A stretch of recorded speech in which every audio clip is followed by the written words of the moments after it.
اعوذ باللہ من الشیطان اللعین الرجیم بسم اللہ الرحمن الرحیم الحمد للہ رب العالمین والعاقبۃ للمتقین والجنۃ للمؤمنین والنار للملحدین والصلاة والسلام علی سید الانبیاء والمرسلین سیدنا و نبینا و شفیعنا ابی القاسم محمد اللہم صلی علی محمد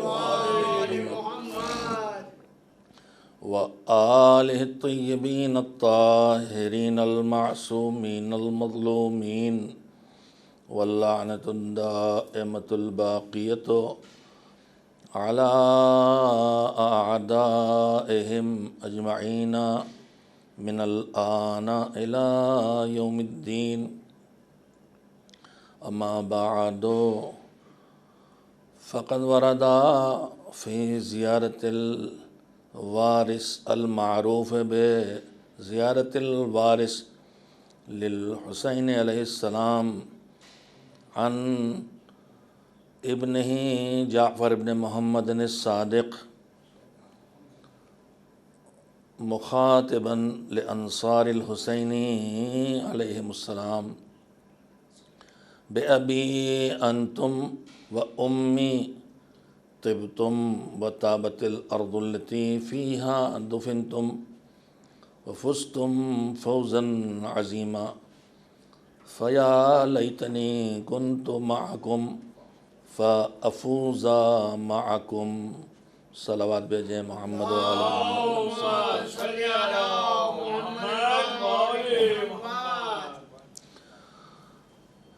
ماہ محرم کی پہلی تاریخ کی شب آ چکی ہے، یعنی آج چاند رات ہے۔ 1443 ہجری شروع ہو رہا ہے۔ ہر مہینے کی جس پہلی شب میں چاند نکلتا ہے وہ چاند رات کہلاتی ہے، لیکن حسینی سماج کی بول چال کی زبان میں ہم جب چاند رات کہتے ہیں تو ہمارے ذہنوں میں وہ چاند آ جاتا ہے کہ جب یہ چاند نکلا تھا سن 61 ہجری میں کربلا میں، تو فاطمہ کا چاند وہیں غروب کر گیا تھا۔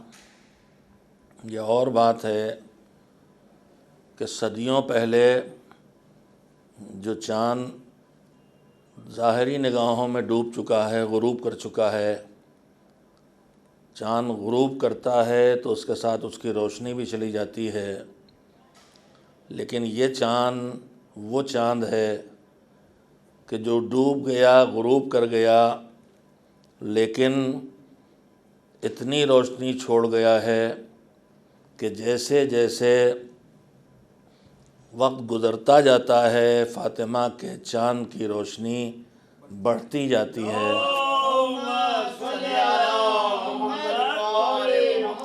جیسے جیسے وقت گزرتا جاتا ہے فاطمہ کے چاند کی روشنی پھیلتی جاتی ہے۔ جیسے جیسے وقت گزرتا جاتا ہے فاطمہ کے چاند کی روشنی کا نور اور بڑھ جاتا ہے۔ اور یہ روشنی فاطمہ کے چاند نے پھیلائی کیسے تھی؟ میرے عزیزوں، میں آپ کو یاد دلاؤں، ہم سنتے رہتے ہیں شام عاشور، شب عاشور، 9 محرم کی جو شب لگی ہے، اس میں حسین کے ایک عمل کو یاد کیجئے۔ ہم آپ کہیں اندھیرا ہوتا ہے تو اس اندھیرے کو دور کرنے کے لیے جو روشنی کرتے ہیں تو اگر وہاں بلب نہیں ہے تو اسے آن کریں گے، بلب لگا ہے تو اسے آن کریں گے، ٹیوب لگا ہے تو اسے جلائیں گے۔ اگر چراغ کہیں روشنی کا ذریعہ ہے، ہم ایسی جگہ جہاں بجلی نہیں ہے، چراغ جلانا ہے تو چراغ جلا کے روشنی جلائیں گے۔ اگر شمع سے روشنی کرنا ہے تو شمع جلا کے روشنی کریں گے۔ تو روشنی کرنے کا طریقہ ہوتا ہے چراغ جلانا، شمع جلانا۔ مگر حسین نے جو روشنی پھیلائی، ہدایت کا روشنی، ایمان کی روشنی، انسانیت کی روشنی، ایمانداری کی روشنی، دینداری کی روشنی، وفا کی روشنی، امانت داری کی روشنی، شہادت کی روشنی، قربانی کی روشنی، ایثار کی روشنی، صبر و حوصلے کی روشنی، شکر کی روشنی، اور مدح خدا اور حمد خدا کی روشنی، ایک دوسرے کے ساتھ سلیقے سے جینے کی روشنی، وہ روشنی جو گھروں کے اندر بھی رہنمائی کرے، وہ روشنی جو گھروں کے باہر بھی رہنمائی کرے، وہ روشنی کی جب پوری کائنات میں اندھیرا ہو تب بھی یہ روشنی کم نہ ہو، وہ روشنی جو دوست کو دشمن بنا سکتی ہے، وہ روشنی جو دور والوں کو قریب لا سکتی ہے، وہ روشنی جو گمراہ کو ہدایت دیتی ہے، وہ روشنی جو جہنم میں کی طرف منہ موڑنے والے کو جنت کی راہ دکھا دیتی ہے، وہ روشنی جو جلتی ہے تو بجھتی نہیں ہے، جلتی ہے تو راہ ہدایت دکھاتی رہتی ہے، وہ روشنی حسین نے کیسے پیدا کی؟ انسانیت اور دین کی روشنی، وہ روشنی حسین دنیا روشنی پیدا کرتا ہے چراغوں کو جلا کے۔ حسین نے انسانیت کو جو روشنی دی ہے وہ جلتے ہوئے چراغوں کو بجھا کے روشنی دی۔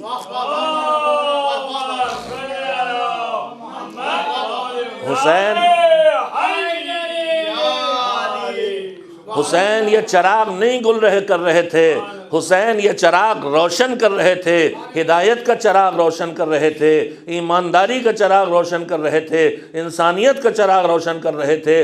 حسین گل کر رہے تھے تو گل کر رہے تھے ظلم کے موم بتی کو، حسین گل کر رہے تھے، بجھا رہے تھے تو بجھا رہے تھے ستم اور ظلم کے دیا کو۔ حسین ہدایت کی روشنی چراغوں کو بجھا کے پھیلا رہے تھے اور ظلم کے اندھیرے کو چراغوں کو بجھا کے دور کر رہے تھے۔ حسین کے چراغ بجھانے سے اندھیرا ختم ہوا ہے، جبکہ چراغوں کے بجھانے سے اندھیرا جلتا ہے۔ وہ روشنی جو دلوں میں پیدا ہوئی، وہ روشنی حسین نے جلا دی، وہ روشنی پیدا کر دی جو دماغوں کو جس نے منور کیا، جس نے گھروں کو روشن کیا، جس نے خاندانوں کو روشن کیا، جس نے امتوں کو گمراہی سے بچایا۔ حسین نے اپنے بچوں کو قید ہو جانے دیا، لیکن وہ جذبہ لے کے چلے گئے کہ حسین سے جذبہ لے کے بڑے بڑے ملکوں کو ان کے راہبروں نے آزاد کیا۔ مہاتما گاندھی نے ہندوستان کو اکیلی تنہائی کی جنگ لڑ کے، جس کے ساتھ لوگ آتے گئے لیکن جنگ انہوں نے تنہا شروع کی، وہ جذبہ، وہ حوصلہ انہوں نے کہاں سے لیا؟ انہوں نے حسین سے لیا۔ نیلسن منڈیلا جو اس وقت اس صدی کے نمایاں ترین انسانیت دوست لوگوں میں ہیں، ظلم کے خلاف جنگ کرنے والے، انہوں نے روشنی کہاں سے پائی؟ حسین سے پائی۔ جس زبان میں جائیے حسین کی مدح ملتی ہے، جس امت میں جائیے حسین کے گرویدہ ملتے ہیں، جس مذہب و دھرم میں جائیے وہاں حسین کے چاہنے والے ملتے ہیں۔ یہ حسین کا کون سا کام تھا، کون سا کردار تھا، کون سا اخلاق تھا، کون سی قربانی تھی جس نے حسین چلے گئے ہیں مگر حسینیت چھوڑ گئے، جس نے حسینی ہونا شرف بنا دیا؟ ہندو ہے تو کہتا ہم حسینی ہمیں شرف ہے، اگر سکھ ہے تو کہتا ہمارا حسینی ہونا شرف ہے، ہم سے لڑتا ہے میرا ہندو بھائی، ہم سے لڑتا ہے میرا عیسائی سکھ بھائی، تم کون ہوتے ہو اکیلے حسینی کہنے والے؟ کیا حسین ہمارے ہیں؟ حسین ہمارے ہیں، حسین ہمارے ہیں۔ میرے عزیزو، حسین نے 14 صدیوں پہلے جو قربانی دی تھی، اس قربانی نے اتنا نور پھیلایا، اتنا ایمان پھیلایا، اتنی پھیلائی، اتنی بشریت پھیلائی، اتنا سکون لوگوں ذہنوں کو دیا، اتنا امن و چین انسانیت کو دیا کہ اب جو انسان ہے وہ حسین کا گرویدہ ہے، چاہے وہ اسلام کو مانے چاہے نہ مانے، چاہے وہ دین کو مانے چاہے نہ مانے۔ ہمارے سامنے وہ شعراء بھی ہیں خود ہمارے ملک کے جو بنیادی طور پر وجود خدائی کے قائل نہیں تھے، مومن ہی نہیں تھے، مگر انہوں نے حسین کا قصیدہ پڑھا ہے۔ حسین نے جدھر سے ان کی خوشبو جہاں پہنچ گئی وہاں انسان کو حسینی بنا دیا۔ ہم سب اپنے کو کہتے ہیں ہم حسینی ہیں اور حسینی ہونے پہ ناز کرتے ہیں، ہم کہتے ہیں حسین ہمارے ہیں اور ہمیں اس پر ناز ہے کہ حسین ہمارے ہیں، اور سب کہتے ہیں کہ حسین ہمارا ہے، ہمیں سب کو ناز ہے کہ حسین ہمارا ہے۔ مگر میں یہاں ان سے جو اپنے کو حسینی کہہ رہے ہیں، چاہے وہ کسی مذہب کے ہوں، چاہے وہ کسی مسلک کے ہوں، چاہے وہ کسی دین کے ہوں، چاہے وہ کسی دھرم کے ہوں، ان سے کہنا چاہتا ہوں کہ یہ بھی ایک شرف ہے کہ آدمی یہاں تک پہنچے کہ حسین کو جانے، حسین کو پہچانے، حسین کی محبت اس کے دل میں پیدا ہو اور وہ یہ کہنے لگے کہ حسین ہمارا ہے۔ ورنہ اسی زمین پہ وہ بدنصیب موجود ہیں کو جو رسول اللہ کا کلمہ پڑھتے ہیں مگر حسین کو نہ پہچانتے ہیں نہ مانتے ہیں۔ اسی زمین پہ وہ بدنصیب موجود ہیں، آیت تطہیر کی تلاوت کرتے ہیں مگر حسین اور مادر حسین کا احترام نہیں کرتے۔ اسی زمین پہ بدنصیب موجود ہے جو آیے مودت کی تلاوت کرتا ہے مگر جو ذوالقربہ ہیں ان میں حسین جیسے ذوالقربہ جو پیغمبر کے رشتہ دار ہے ان سے کینہ رکھتا ہے۔ یہ زمین پہ سب طرح کے موجود ہیں، لہذا ان میں وہ کہ جنہوں نے آیت تطہیر نہیں پڑھی، جنہوں نے مودت نہیں پڑھی، جنہوں نے ولایت کی آیت نہیں پڑھی، جنہوں نے حسین منی وانا من حسین کی آواز بھی نہیں سنی مگر انہوں نے تاریخ میں حسین کو دیکھ لیا، انہوں نے تاریخ میں تھوڑا سے حسین کو پہچان لیا، انہوں نے دیکھ لیا یہ آدمی لڑنے نہیں نکلا تھا، یہ جنگ کرنے نہیں نکلا تھا، یہ حکومت پہ قبضہ کرنے نہیں نکلا تھا، یہ تو کہتا ہوا نکلا کہ میرے سوسائٹی میری بگڑ رہی ہے، سماج میرا بگڑ رہا ہے، انسان بگڑ رہا ہے، میں انسانوں کو سدھارنے نکلا ہوں۔ اور آدمی 14 صدیوں بعد دیکھتا ہے یہ 14 صدیوں پہلے مجھے بچانے نکلا تھا کہ میں ظلم کا شکار نہ ہو جاؤں، مجھے میری مظلومیت میں مدد کرنے کے لیے نکلا تھا، اور اس نے اپنی بیویوں کو بھی اس راہ میں قربان کیا، بیٹوں کو بھی گود میں لے کے قربان کیا، بھائیوں کو بھی شہید قربان کر دیا۔ تو جس نے اپنا سب کچھ لٹا دیا وہ ہمارا ہے۔ تو یہ بھی ایک شرف ہے کہ ہم کہہ سکیں کہ حسین ہمارا ہے۔ لیکن اب میں خاص کر کے ان سے جو شیعہ اثنا عشری ہوتے ہوئے کہہ رہے ہیں اور سب سے چاہے وہ کسی مذہب اور مسلک کا ہو ان سے بھی کہہ رہا ہوں کہ ہم کہتے ہیں حسین ہمارے ہیں، اور یہ ہوتا ہے جب کہیں ہمارے درمیان، ہمارے کنبے میں، فیملی میں، احباب میں، علاقے میں، ملک میں، وطن میں کوئی بڑا نکل آئے، کوئی بڑا سائنسداں پیدا ہو گیا، کوئی بڑا میتھمیٹیشین پیدا ہو گیا، کوئی بہت نامور ادیب پیدا ہو گیا، کوئی بہت اونچی کوالٹی کا مفکر پیدا ہو گیا، تو ہم اس سے رشتہ جوڑتے ہیں۔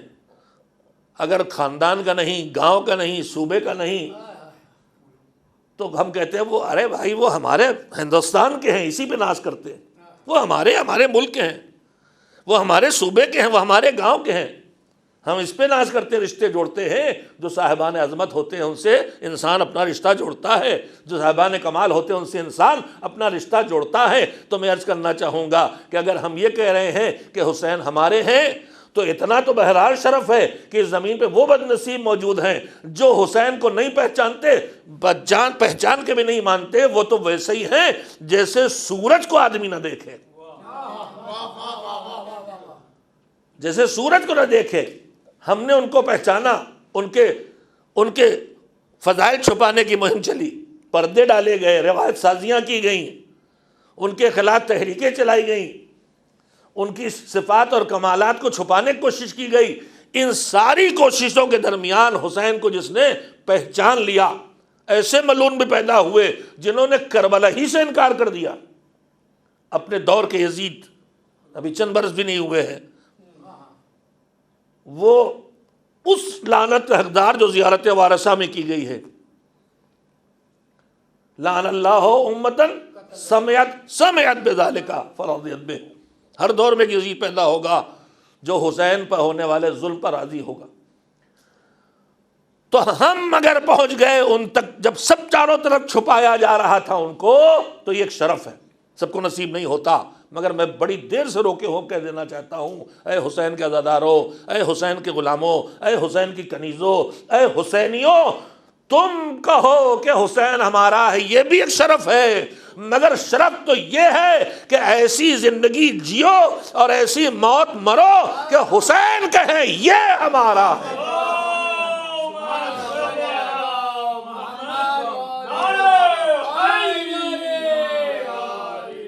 ایک صلوات مل جل کے بھیجیں محمد و آل محمد۔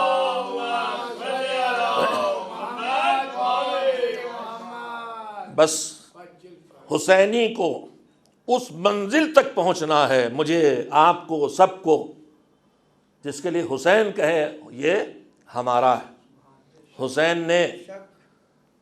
نے پورے تاریخ ہدایت میں انبیاء و مرسلین کی جتنی تاریخ ہمارے ہاتھوں میں ہے، اور اس کے بعد ائمہ طاہرین کی جتنی تاریخ ہمارے ہاتھوں میں، بار بار یہ جملہ کہہ رہا ہوں کہ تاریخ ہم تک بہت کم پہنچی ہے، اور پہنچی ہے تو دشمن کے ہاتھوں پہنچی ہے۔ یہ جو کچھ بھی سچائیاں پہنچ گئی ہیں اور جو بھی حقائق پہنچ گئے ہیں اور جو بھی فضائل اور کمالات پہنچ گئے ہیں، چاہے وہ انبیاء و مرسلین کے ہوں اور چاہے وہ محمد مصطفیٰ صلی اللہ علیہ وآلہ وسلم کے ہوں، اور چاہے اس کے بعد اہل بیت طاہرین کے کمالات اور فضائل اور ان کی زندگی کے حقائق اور ان کی سیرت اور ان کا کردار ہو، یہ کچھ نہ پہنچنا چاہیے تھا جن حالات سے گزرا ہے۔ دشمن حکومت میں آ گئے تھے، جنہیں دشمنی تھی قبیلوں کی وجہ سے، بنی امیہ دشمن تھے قبیلے بنی ہاشم کے، خاندانوں کی دشمنی تھی، قبیلوں کی دشمنی تھی، پھر وہ کفر کے سربراہ تھے، ادھر پیغمبر اور ان کے ساتھ مولا علی اور ان کے بعد ان کی اولاد نے اصحاب کے ہوتے ہوئے وہ قربانیاں دیں کہ پوری دنیا کو اقرار کرنا پڑا کہ یہ دین چلا ہے تو اولاد پیغمبر سے چلا ہے۔ اتنی قربانیاں دے کے جو دین بچایا گیا تھا وہ ان ہاتھوں میں آ گیا سازشوں کے نتیجے میں کہ جن کو کینہ تھا محمد و آل محمد علیہ السلام سے، دشمنیاں تھی کہ انہوں نے، وہ مقابلے میں آئے تھے، انہوں نے قبضہ کیا تھا حکومت پہ، وہ مارے گئے تھے، ان کے باپ دادا مارے گئے تھے، دشمنیاں تھیں، ان کے کمالات سے دشمنی، ان کے شرف سے دشمنی، ان کو یہ منصب الہی مل گیا اس سے دشمنی، یہ ہماری حکومت کو کسی لمحے ظلم کی حکومت برداشت نہیں کریں گے اس کی دشمنی، دشمنیاں ہی دشمنیاں تھیں، اور کوئی دشمن اپنے دشمن کے بارے میں کچھ سامنے نہیں آنے دیتا۔ ابھی ہم موجودہ دور میں بھی دیکھ رہے ہیں کہ جہاں کچھ ایسی بات آتی ہے جو حاکم وقت سے ٹکرائے تو اس کو سنسر کر کے ختم کر دیا جاتا ہے، اور اگر کوئی کھل کے سامنے آ جائے تو اسے کسی نہ کسی سزا کا شکار کر دیا جاتا ہے۔ حکومتیں، اب تو جمہوریت ہے تب یہ حال ہے، گلا گھوٹا جاتا ہے سچائی کا، تب تو پہلے اقتدار جو سلطانی تھا، خاندانی تھا، جابر و ظالم خاندانوں کی حکومتیں چلتی تھیں، ایک کے بعد ایک بڑھ کے ظالم آتا تھا۔ تو یہ سب کچھ جو گزرا ہے، فضائل و کمالات کی سیرت تاریخ، یہ پوری کی پوری جو گزری ہے، یہ ظلم و ستم کے دور سے گزری، چھپانے کے دور سے گزری۔ بنی امیہ نے بھی چھپایا، بنی عباس نے بھی چھپایا، انہیں بھی حسد تھا، انہیں بھی جلن تھی، اور انہیں بھی اپنے اقتدار کا خطرہ تھا۔ انہی کے نام سے حسین کے خون کے انتقام کے نام سے حکومت قائم کی، اور اس کے بعد حسین ہی کی اولاد کو گارا کہ خون کا گارا بنایا گیا، دیواروں میں چنے گئے۔ تو جو یہ کر رہے تھے وہ ان کے فضیلتوں کو کہاں سامنے لانے دیں، لیکن اس کے باوجود ان تذکروں کا ہمارے درمیان آ جانا، کربلا جتنی ہمارے سامنے آ گئی، علی کے فضائل، علی کی ودادت آ گئی، غدیر سامنے آ گیا، مباہلہ سامنے آ گیا، یہ الہی انتظام ہے۔ اور میں یہیں رک کے ایک بات کہہ دینا چاہتا ہوں، ہماری قوم اکثر چھوٹی چھوٹی چیزوں پر بحث کر کے، مجادلہ اور مباحثے میں الجھ کے سچائیوں سے دور ہو جاتی اور آپس کی دشمنیاں شروع ہو جاتی ہیں۔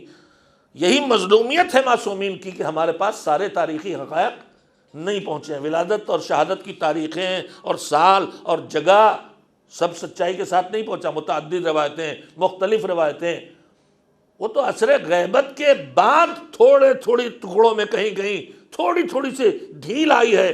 مثلا قم مرکز تشیع بنا تو شیخ صدوق نکل آئے، کلینی نکل آئے، اس کے آگے بڑی بات تو مفید نکل آئے، توسی نکل آئے۔ دور ائمہ میں جتنے علماء اور فقہا ائمہ نے خود پڑھا کے پالے تھے، سوچئے وہ کس کی منزلوں پہ رہے ہوں گے۔ انہوں نے نہ جانے کتنی کتابیں لکھی تھی۔ یہ جو اصول اربعہ 4 کتابیں کہلاتی ہیں، اصول کافی، فروع کافی، تہذیب اور استفسار اور من لا یحضرہ الفقیہ، یہ ان 11 اماموں کے اصحاب شاگردوں کے جمع کیے ہوئے لکھی ہوئی 4000 یا 40,000 نسخوں اور کتابوں سے بچی ہوئی چیز ہے جو جمع ہوئی۔ تو میرے عزیزو، اس ظلم و ستم کے دور سے جو چیز گزری وہ ظاہر ہے کہ ہم تک پوری طرح نہیں پہنچ پائی۔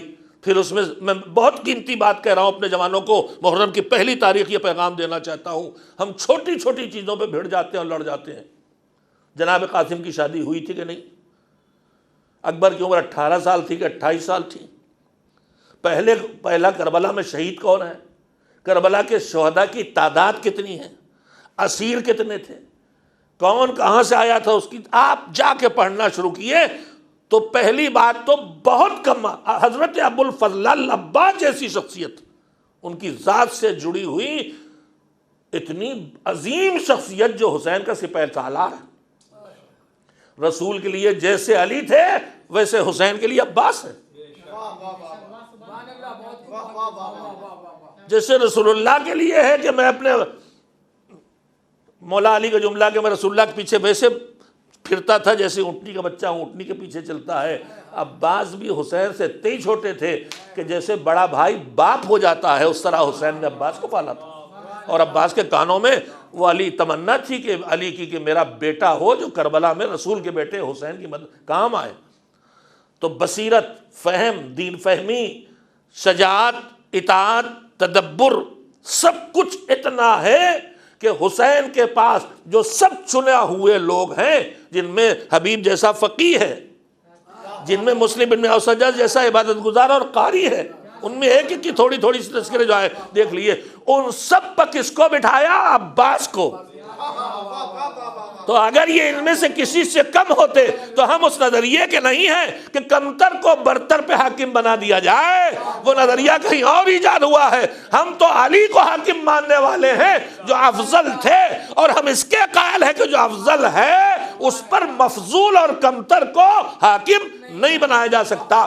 نبی اپنے دور کا افضل، رسول اپنے دور کا افضل، امام اپنے دور کا افضل۔ تو اگر پیغمبر اپنے سامنے علی کو بار بار لشکر حوالے کرتے ہیں تو اس کا مطلب ان سے افضل کوئی نہیں۔ اور اگر ان سب لشکر میں جو چیدہ لوگ ہیں ان سب کے ہوتے ہوئے ابو الفضل العباس سردار لشکر بنائے جاتے ہیں، اس کا مطلب اس لشکر میں ان سے اونچا کوئی نہیں۔ ایک صلوات بھیجے محمد و آل محمد علیہ السلام۔ مگر ایسی عظیم المرتبہ شخصیت کے بارے میں ہمارے علماء نے پوری محنتیں کر کے لکھی کتابیں، لیکن آپ ان کتابوں کو اٹھا کے دیکھیے۔ اگر ابو الفضل پر میں سچائیاں عرض کر رہا ہوں، قمر بنی ہاشم مثلا ایک علامہ جوادی نے لکھی ہے، اتنی موٹی کتاب ہے، کئی سو صفحے کی، ایسی کئی صفحوں کی کتابیں ملیں گی آپ کو۔ لیکن حقیقت یہ ہے کہ جب آپ ان کے چیپٹرز کو کھولیے، ان کی فصلوں کو پڑھیے، تو اس میں تمہیدی گفتگو، ان کے خاندان کا شرف، ان کے اندر پائے جانے والے کمالات کے بارے میں معصومین کے ارشادات، ان سب چیزوں سے اس کتاب کو کتاب بنایا جاتا ہے۔ ورنہ اتنے مختصر سے معلومات ہاتھ میں آتے ہیں کہ جو 2-4 صفحوں میں لکھ لیے جائیں۔ میں سچائی عرض کر رہا ہوں آپ سے۔ اس لیے دشمن پڑا تھا پیچھے، حکومت دشمن کے ہاتھوں میں تھی، ان کے بارے میں لکھنے والے، ان کے گھر کے نام پہ نام لکھنا ممکن نہیں تھے۔ آپ سوچیے جس ماحول سے گزرے ہیں کہ گھر میں علی نام نہیں رکھا جا سکتا، گھر میں فاطمہ نام رکھا جائے تو اعلان حکومت ہے، علی نام رکھو گے تو حکومت بری ذمہ ہے، یعنی کہ تمہارا گھر لٹ جائے گا، جل جائے گا، مار ڈالے جاؤ گے۔ اور اس ظلم کے دور میں سب کے مقابلے میں آنے کی بس کی بات نہیں۔ یہ حسین تھے، انہوں نے کہا کہ تم نے ایک بیٹے کا نام علی رکھنے پہ سزا معین کی ہے، میں اپنے ہر بیٹے کا نام علی رکھوں گا۔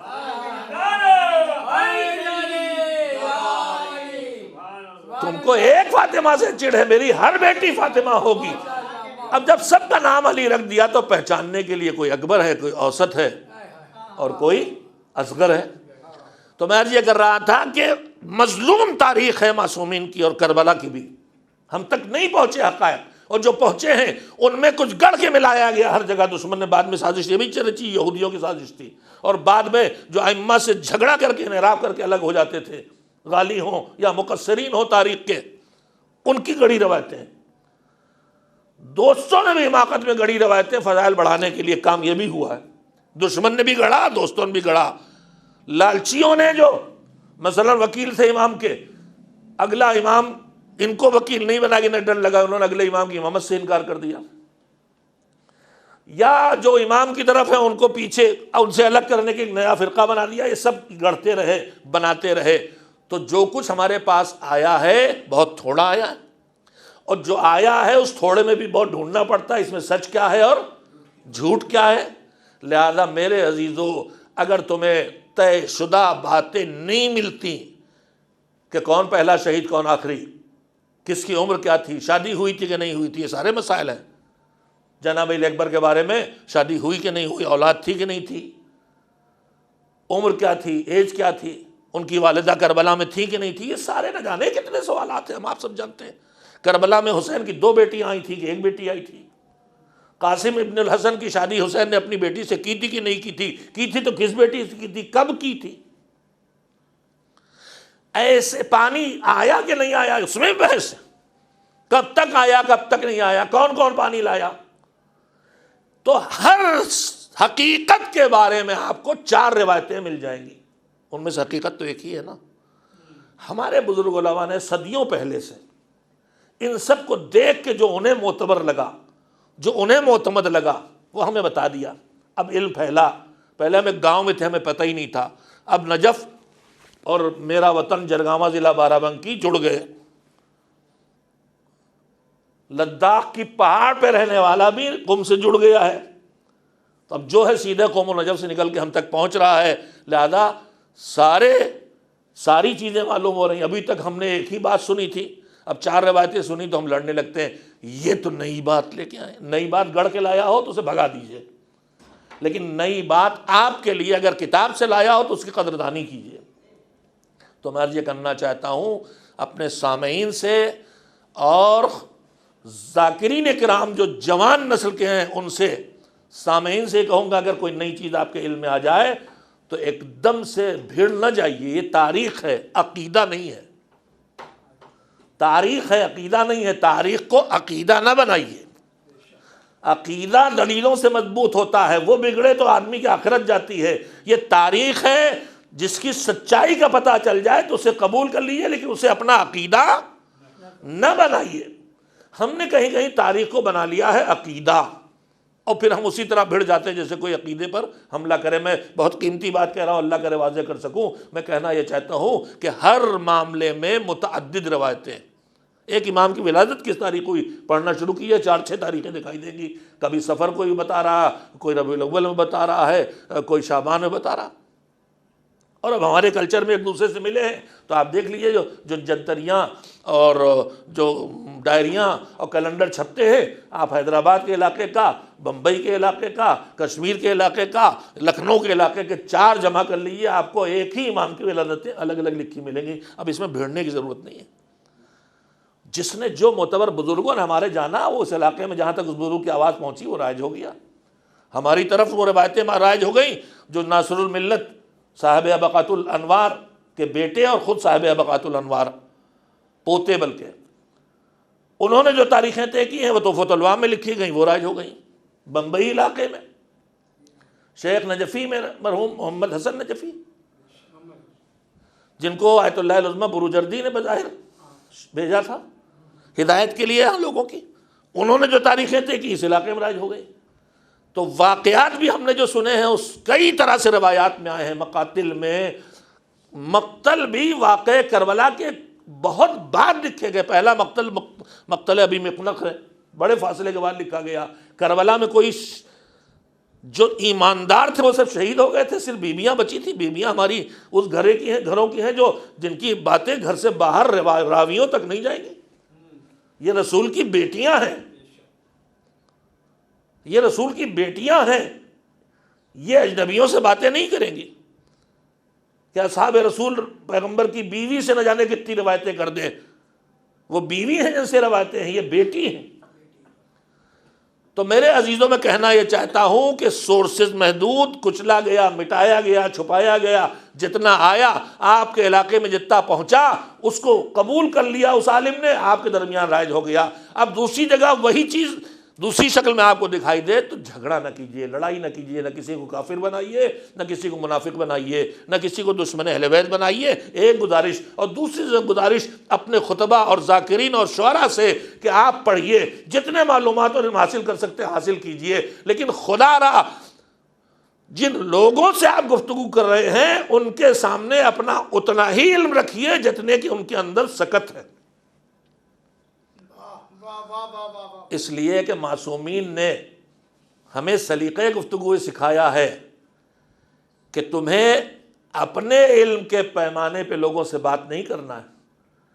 میں ایک بچے کو پڑھانے جاؤں دینیات، میں توحید پڑھاؤں تو میں اتنا ہی پڑھاؤں گا، کہو بیٹا اللہ ایک کہوں گا نا. اب اگر میں اس سے کہوں کہ بیٹا کہو اللہ ایک ہے اور اللہ کے واحد ہونے کی دلیل یہ ہے کہ اگر اللہ مثلا 2 ہوں گے تو یہ جھگڑا ہو جائے گا اور وہ اختلاف ہو جائے گا اور کائنات اتھل پتھل ہو جائے گی، تو یہ سب کروں گا تو بچہ بھاگ جائے گا یا روئے پیٹے گا کہ ان سے مجھے چھڑاؤ، بھاگ جائے گا. اب مسئلہ یہی ہے کہ میرے سننے والے جو مجلس میں بیٹھے ہیں، دیکھیے مذہب کی ذمہ داری ادا کرنے والوں کے لیے مذہب نے اصول بنائے. نماز جماعت میں پیش نماز سے کیا کہا گیا؟ نہ بہت جلدی کرو نہ بہت دیر لگاؤ. اصل حکم یہ ہے کہ جو کمزور ترین تمہارے پیچھے جماعت میں کھڑا ہے اس کا خیال رکھو اپنی رفتار میں. تو میرے عزیزو، مجلس ایک اوپن ڈسکشن گروپ ہے. اس میں وہ بھی آ کے بیٹھا ہے جو اپنے دینی معلومات میں KG میں ہے. اس میں وہ بھی آ کے بیٹھا ہے جو اپنے دینی معلومات میں PhD کر چکا ہے. اب گفتگو میں PhD والے کے معیار پہ، BSc والے MSc والے کے معیار پہ، انٹر والے کے معیار پہ کروں تو یہ جو میرا پرائمری والا، KG والا، 9th والا ہے یا تو اس کے اوپر سے گزرے گی یا یہ بھاگ جائے گا یا غلط سمجھ کے بہک جائے گا. لہذا میں ہاتھ جوڑ کے اپنے ذاکرین سے، علماء سے جو ممبروں پہ آتے ہیں گزارش کروں گا کہ اپنا ہر علم یہاں نہ الٹ دیجئے.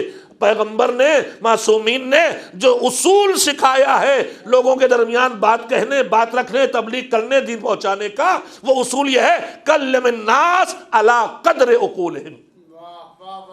لوگوں سے بات کرو مگر ان کی عقلوں کی سطح دیکھ کے بات کرو.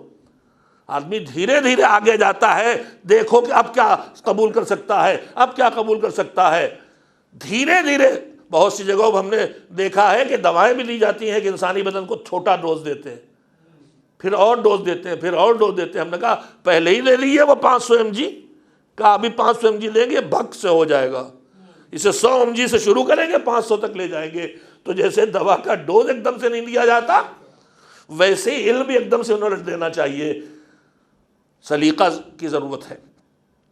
میرے نوجوان اہل علم جو آئے ہیں، اہل علم ہیں، دیندار بھی ہیں، ان میں سے ہر ایک کسی ادارے سے، کسی ملک سے، کسی ایجنٹ سے نہیں جڑا ہے. زیادہ تر جو جڑے ہیں وہ جاہل جڑے ہیں، پڑھے لکھے نہیں گئے ہیں کہیں، لیکن ان کے نظریاتی اختلاف علمی سطح پہ ہیں. عوامی سطح الگ ہوتی، علمی سطح الگ ہوتی ہے.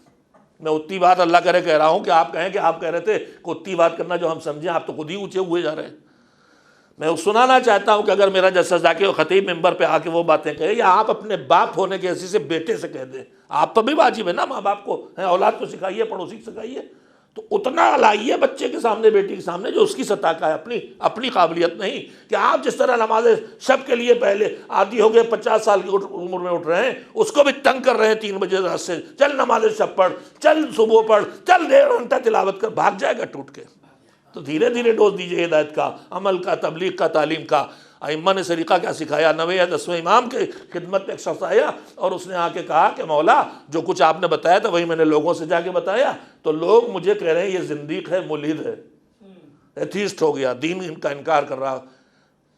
تو مولا وہی بتایا تھا جو آپ نے بتایا۔ کہا سنو، ہم نے جو تمہیں بتایا تھا تو تمہاری عقل دیکھ کے بتایا کہ تمہاری عقل میں کتنی گنجائش ہے، اور عقل کی گنجائشیں اتنی خطرناک ہوتی ہیں کہ پیغمبر کا جملہ آپ کے سامنے ہے کہ جو سلمان کے پاس ہے وہ ابو ذر کے پاس چلا جائے تو ابو ذر سلمان کو برداشت نہیں، کافر بنا کے نپٹا دیں گے۔ تو جب عقل کے فاصلے اتنے خطرناک ہیں کہ سلمان اور ابو ذر کے درمیان بھی اتنا بڑا فاصلہ ہو سکتا ہے کہ ابو ذر سلمان کے جان کے درپے ہو جائیں۔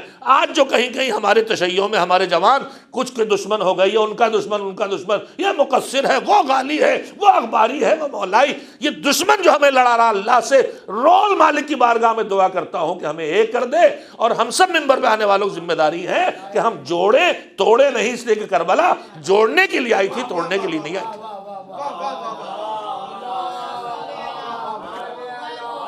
لہذا میں پہلے اپنے سامعین سے عزاداروں سے گزارش کروں گا، کچھ نیا آئے تو بھڑک نہ جائیے، اپنے معتبر لوگوں سے جا کے چیک کرائیے کہ آیا ہے کتاب میں کہ نہیں، گڑ رہا ہے نکال دیجئے، لیکن کتاب میں آیا ہے تو برداشت کیجئے، اور بزرگوں کو ڈال کے سمجھائیے کہ بھائی کتاب میں ہے، مگر یہ جن کے سامنے آپ اگل رہے ہیں ان کے لیے لائق قبول نہیں ہے۔ تو امام نے کہا کہ تم ان کا دیکھ کے بات نہیں کرتے، تم اپنے علم کے معیار پہ بات کرتے ہو، اگر ہم اپنے علم کے معیار پہ تم سے بات کریں تو تمہارا حشر بھی یہی ہو جائے گا۔ تو یہ دوسری گزارش تھی جو محرم کے آغاز میں نے آپ حضرات خدمت میں کی، کوئی نئی بات آئے تو بھڑکیے نہیں، کافر اور منافق اور دشمن کا ایجنٹ یہ سب نہ بنائیے کسی کو، یہ جائز بھی نہیں۔ ہم جب تک مومن ہیں، چاہے کتنے ہی کچے اور کمزور ہوں، اللہ نے ہمارے اوپر ایک دوسرے کے حقوق رکھے ہیں، اور ان حقوق میں ہے کہ ایک دوسرے کے احترام کیا جائے، کسی کی توہین نہ کی جائے، ان حقوق میں ہے کسی کو نقصان نہ پہنچایا جائے، ان حقوق میں ہے کسی کی دل آزاری نہ کی جائے۔ ہمارے یہاں اتنی بے باکی آ گئی کہ ہر قدم پہ ہر آدمی دوسرے کو حرامزادہ بنائے دے رہا، دوسرے کو تشیع سے خارج کیے دے رہا۔ تو ذرا نرمی کے ساتھ چلیے کربلا کی یاد میں، اس لیے کہ حسین سمیٹ رہے تھے، بکھیر نہیں رہے تھے۔ ایک صلوات بھیجیں محمد و آل محمد،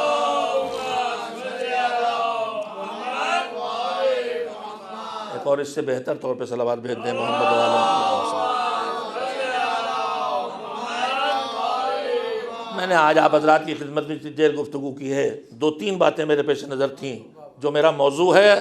اب میں آپ کی خدمت موضوع بھی عرض کر دوں، میں نے اس سال اس عشرے کا جو 809 ہوگا اس کا موضوع رکھا ہے زیارت وارثہ کے فقرے کو سامنے رکھتے ہوئے، میرا موضوع ہے لبیک یا حسین۔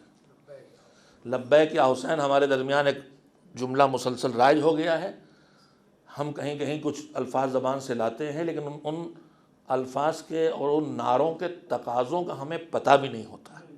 اگر ہم لبیک یا حسین کہہ رہے ہیں تو ہمیں پتہ ہونا چاہیے کہ ہم کیا کہہ رہے ہیں، اس کا مطلب کیا ہے، اور واقعاً ہمیں لبیک یا حسین کہنا ہے، زبان سے نہیں اپنے پورے وجود سے کہنا ہے۔ یہ لبیک یا حسین اس استغاثے کا جواب ہے جو کربلا میں حسین نے بلند کیا تھا۔ میں نے اسی کو سمیٹ کے لبیک یا حسین عنوان دیا ہے، اور اگر اسے تفصیل میں جائیں تو پھر میرا عنوان یہ ہے کہ عصر غیبت میں ایک حسینی کی ذمہ داریاں، عصر غیبت میں ایک حسینی کی ذمہ داریاں، انشاءاللہ اس موضوع پر یہ پہلا عشرہ ہوگا بے توفیق پروردگار اور بے فیض محمد و آل محمد علیہ السلام۔ اللہ اس کی توفیق عنایت فرمائے۔ ایک بار صلوات بھیجیں محمد و آل محمد۔ اور میں نے اپنے خطبہ و ذاکرین سے پھر گزارش کی ہے کہ اپنا پورا علم نہ الٹ دیں، اتنا دیں جتنا لوگوں میں برداشت ہے، اور جو روایات، جو واقعات جیسے ہمارے بزرگوں نے، وہ سمجھدار تھے، اہل علم تھے، بے خبر بھی نہیں تھے، ایسا نہیں کہ انہوں نے نہیں پڑھا آپ نے پڑھا ہے، ان کی کتابیں پڑھیے اپنے بزرگوں کی، اسی ملک کے آج بھی ایسی کتابیں ہمارے بزرگوں کو موجود ہیں، تاریخ پر، کلام پر، عقائد پر، مناظرے پر، کہ جو نجف اور قم اور لبنان اور سیریا کے علماء کی برابر کی ہیں اپنی علمی سطح پہ، اور ان کی وہاں عزت ہے، چاہے وہ عماد الکلام جیسی کلام کی کتاب ہو، اور چاہے بقعۃ الانوار جیسی کلام اور مناظرے اور عقائد اور حدیث کا مجموعہ ہو۔ وہ سب باخبر تھے، لیکن انہوں نے بہت سی چیزیں دیکھا کہ جتنا ہم جانتے اتنا ان کو بتائیں گے تو یہ برداشت نہ کر پائیں گے، لہذا اتنا بتایا تھا جتنی قوت برداشت۔ آج قوت برداشت بڑھ گئی ماشاءاللہ، نیٹ کے ذریعے معلومات ہو۔ پہلے تو آدمی گھر سے نکلتے ہی خالی اپنے گاؤں کی عزاداری جیسے کرتا اس سے ذرا کچھ الگ ہوتے دیکھا وہیں بڑھ جاتا تھا، یہ کیسے فاتحہ دے رہا ہو، ہمارے ہاں تو ایسا ہوتا ہے۔ ایک تو میں سارے عالم تشیع سے جو بر صغیر کے ہیں، ایک دلیل ہمارے ہاں ہے، ہمارے یہاں ایسا ہوتا ہے۔ یہ کوئی دلیل شریعت میں، شریعت کی دلیل ہوتی ہے، آیت کہہ رہی ہے ایسا کرو، یہ حدیث کہہ رہی ہے ایسا کرو، یہ پیغمبر کی سیرت کہہ رہی ہے ایسا کرو، یہ امام کی سیرت کہہ رہی ہے ایسا کرو۔ یہ پیغمبر اور معصومین کے زمانے سے آج تک جتنے دیندار گزرے ہیں ان سب کی سیرت کہہ رہی ہے کہ ایسا کرو۔ جس کی اس کو سیرت متشرعہ کہتے ہیں، جو داڑھی کے مونڈنے کے حرام ہونے کی دلیل سب سے مضبوط، یہ روایتیں سب کمزور، مگر مضبوط دلیل یہ ہے کہ پیغمبر کے دور سے آج تک 12 اماموں کے درمیان اور اس سے پہلے پیغمبر زمانے میں جو بھی دیندار لوگ تھے کسی نے داڑھی نہیں مونڈی۔ اس کا مطلب حکم موجود ہے کہ داڑھی مونڈنا حرام ہے۔ اگر حکم نہ ہوتا وہ روایت ہم تک نہیں پہنچی ہوگی، لیکن اگر حکم نہ ہوتا تو یہ سیرت نہ آتی، تو اسی سیرت ہے۔ تو یہ کہنا کہ ہمارے ہاں ایسا ہوتا ہے، میرے عزیزو اس دلیل کو تھوڑا بدل دو۔ یہ دلیل نہ بناؤ کہ ہمارے ہاں ایسا ہوتا لہذا ایسا کرنا چاہیے، دلیل یہ بناؤ کہ پیغمبر کے گھر میں ایسا ہوا تھا، ایسا کرو۔ ایک صلوات بھیجیں محمد و آل محمد۔ بس میں جلدی سے سمیٹ کے بات کو ختم کروں۔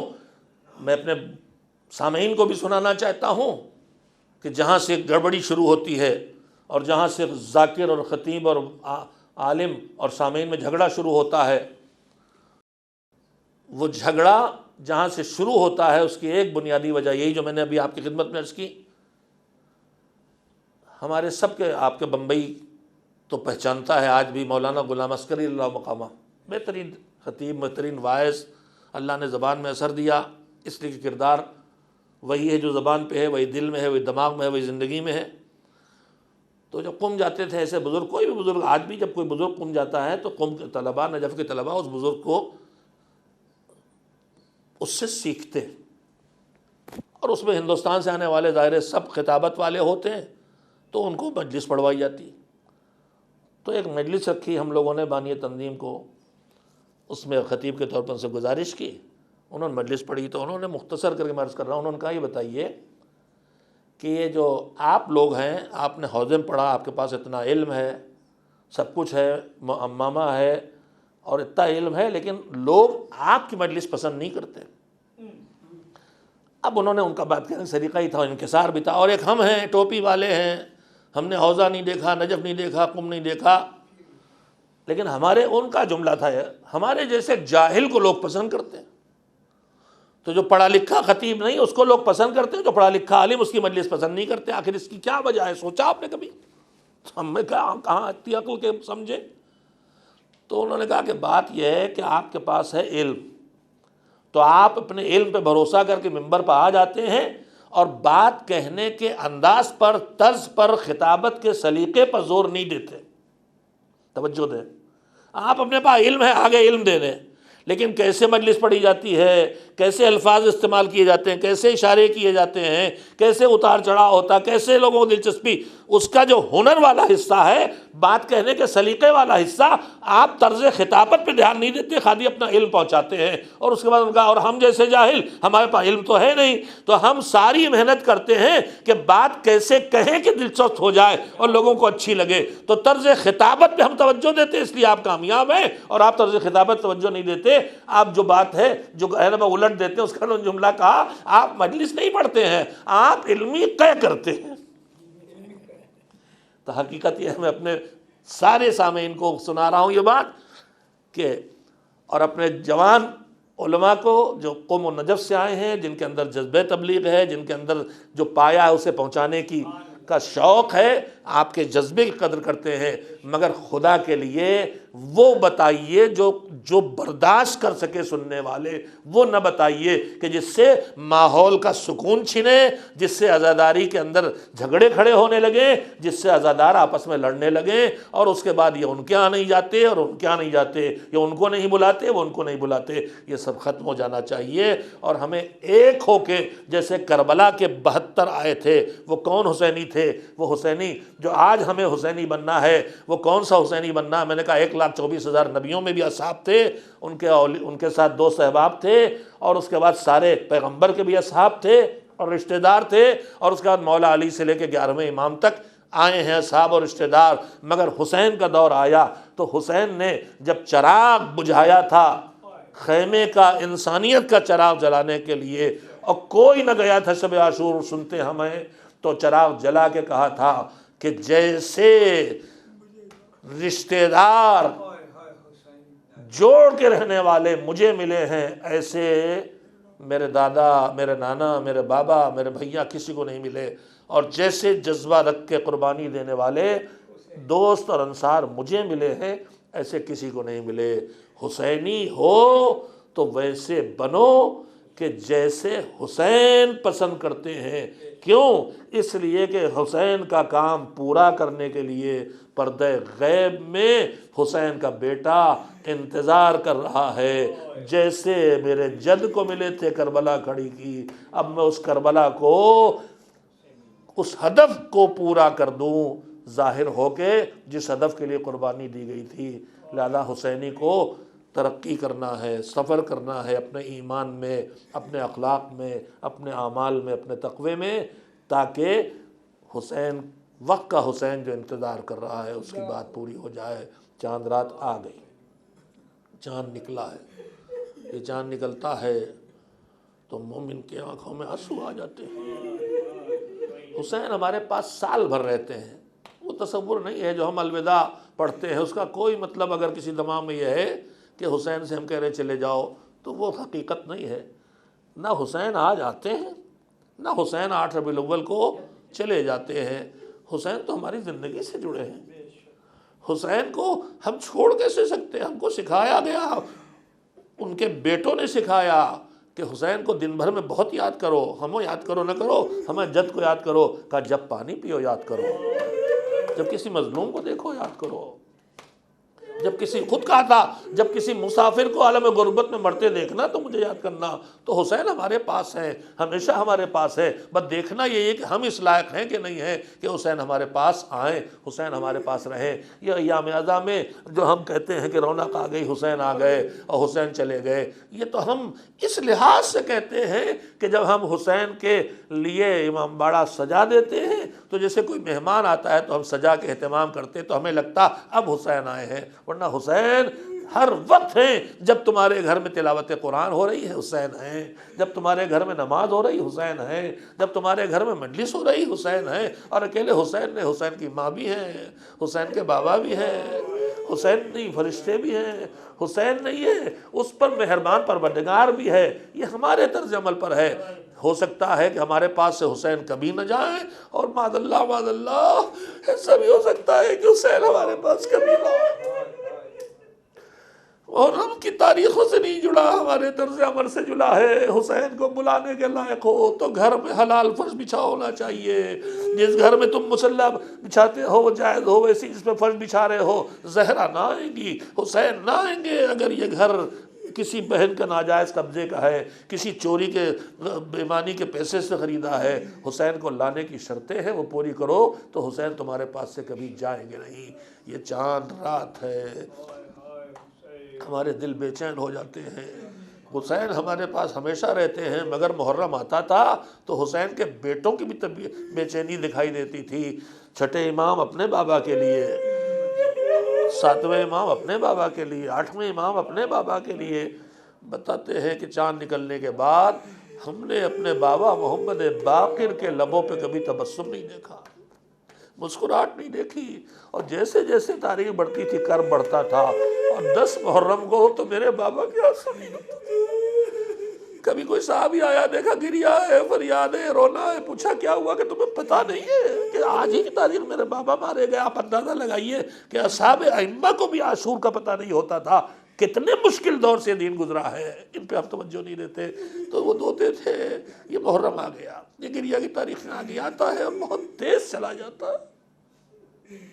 ہم ٹھیک سے رو بھی نہیں پاتے. آج چاند رات ہے، یہ چاند الگ الگ شہروں میں پورے دنیا میں نکلا ہے.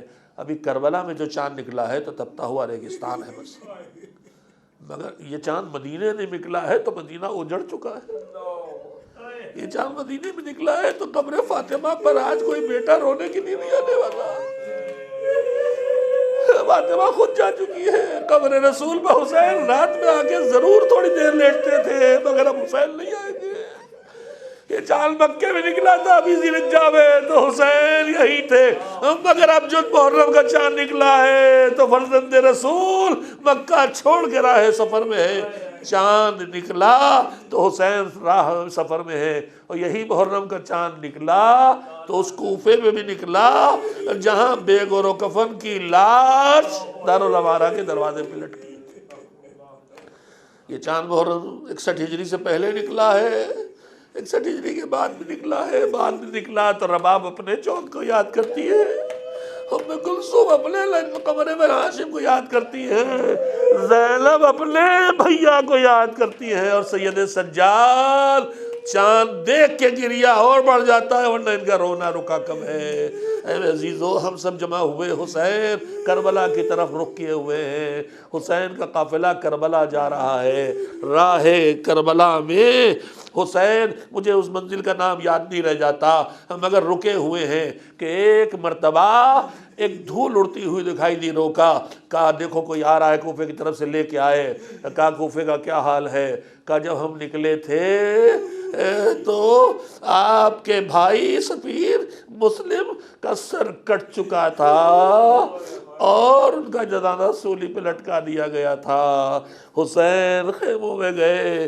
حسین نے اپنی بھتیجی، ارے عباس کی سگی بھانجی، مسلم کی بیٹی جو حسین کی بھانجی بھی ہے بھتیجی بھی ہے، ایک بار بلایا. ننھی بچی آئی، ارے اس کی عمر بھی سکینہ جیسی ہے، پیار کرتے ہیں حسین ہمیشہ. مگر آج جو حسین نے پیار کیا تو کچھ ایسا دست شفقت سر میں پڑا کہ کہا چچا خیر تو ہے. کہا کیوں؟ کہا اس لیے کہ آج آپ میرے سر پہ ویسا دست شفقت پھیر رہے ہیں جیسے یتیم کے سر پہ دست شفقت پھیرا جاتا ہے. کہاں بیٹا تو یتیم ہو گئی، تیرا باپ مارا گیا، مگر میں حسین موجود ہوں، تو یتیم نہیں ہے. میں کہوں گا یتیم ہوئی تو دست شفقت پھیرا. ارے میرے مولا، تمہاری بیٹی سکینہ کربلا کے میدان میں ننگے سر، ارے کون ہے جو دست شفقت پھیرے؟ کوئی تازیانے مارتا ہے، کوئی تماچے لگاتا ہے.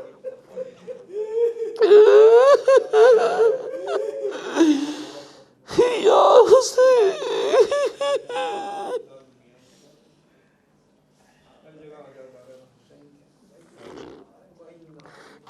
وسيعلم الذين ظلموا أي منقلب ينقلبون. ألا لعنة الله على القوم الظالمين. إلهي بحق الزهرة وأبيها وبعلها وبنيها اللهم تقبل منا هذه العبادة. پروردگار ہماری اس مجلس کو اپنی عبادت قرار دے اور قبول فرما. پروردگار مصائب و آلام سے دنیا دوچار ہے. حسین کی مظلومیت کو تجھے واسطہ اس وقت زمین پر جو ظلم و ستم کا شکار ہے. معبود سب سے زیادہ ظلم جو ہمارے علم میں ہے وہ یمن اور اس کے بعد افغانستان میں برپا ہے.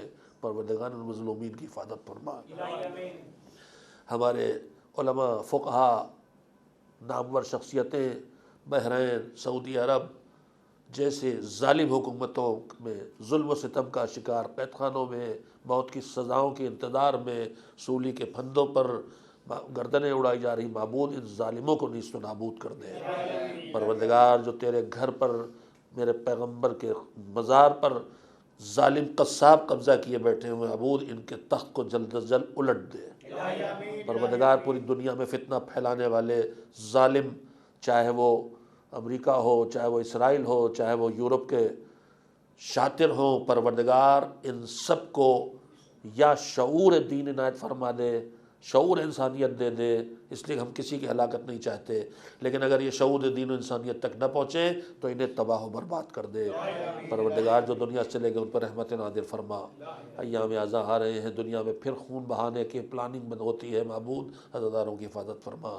پروردگار عزاداری کہ طفیل میں ہمارے دلوں میں ایک دوسرے کے لیے رحمت و مودت اور محبت کا جذبہ عنایت فرما، ہمارے دلوں کو کینے سے صاف و پاک کر دے، ہمیں گروہ بندی سے بچا لے۔ ایام اعزاں میں دشمن ہمیں بگاڑنے، ہمارے بچوں کو بہکانے کی نئی تدبیریں لے کے آتا ہے، معبود ان کی سازشوں کو ناکام کر دے، ہمارے بچوں اور جوانوں اور عزاداروں اور ماتمیوں کو دین کی سمجھ عنایت فرما، اور جس خلوص سے وہ ماتم کرتے ہیں انہیں آخرت اور دنیا دونوں جگہ حق اور سچ اور ہدایت تک پہنچنے کی توفیق عنایت فرما۔ جو علماء، خطبہ، واعظین، ذاکرین، شعراء، بیبیاں، مرد، عورتیں، متولی، انجمن کے صدور، جو کسی طرح بھی کسی کار دین میں لگے ہیں، بالخصوص عزاداری کی کسی خدمت کو انجام دے رہے ہیں، معبود ان کے چھوٹے چھوٹے عمل کو بھی قبول فرما لے۔ معبود میرا نام بھی اپنے دین کے خدمت گزاروں میں اور ناصروں میں نوٹ فرما لے۔ پروردگار زمانے کا آقا، حسین کا بیٹا منتظر ہے، ہمیں عصر غیبت میں وہ کرنے کی توفیق دے کہ جس کے بعد وہ نسلیں کھڑی ہو سکیں جن کا میرے آقا کو انتظار ہے، اور ہمیں بھی جب وہ ظہور کرے تو کسی جگہ پہنچ جانے کے لائق بنا دے۔ امام کو حکم ظہور دے اور ان کے لیے حالات ظہور فراہم فرما۔ وآخر دعوانا ان الحمدللہ رب العالمین۔ ماتم حسین